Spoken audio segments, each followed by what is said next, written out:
The biography of Father George Kathrein was published by Angelus Press, I believe it was 3 or 4 years ago now. So Father Kathrein, for those of you who do not know him, was a holy old Redemptorist, born in 1898, died in 1989.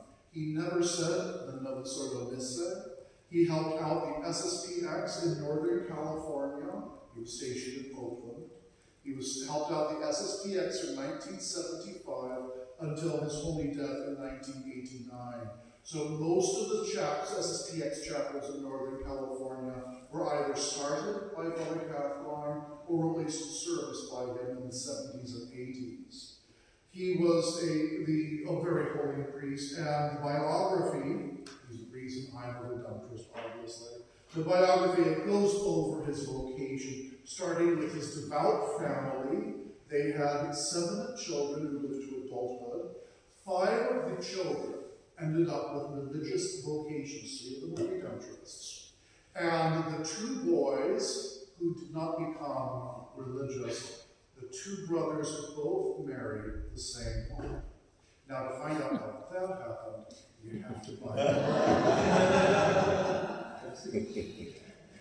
He was born in the Tyrol, in the Austrian Alps. His family moved to Chicago, to the Redemptorist parish of St. Michael's, in 1903. The book then continues with his life as a young Redemptorist, and then how he fought for the traditional Catholic faith and liturgy after Vatican II.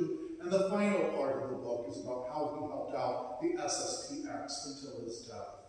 So he converted my grandparents in 1973. So it's thanks to him that we're all traditional Catholics.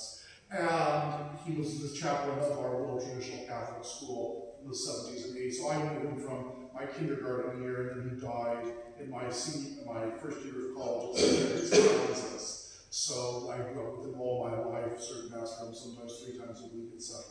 So I can genuinely say he was a very holy priest, fortunately. And I started collecting stories and anecdotes about Father Kathrein about 10 years, about 10 years after he died.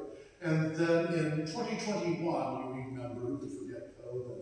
So in 2021, I realized I had 6 weeks, first time in my priesthood, in 20 years of priesthood, that I realized I had 6 weeks that I did not have anything on my schedule. So I thought, okay, that's God's providence telling me something. So it's those 6 weeks I sat down and wrote the rough draft for the biography. I was able to have access to his file in the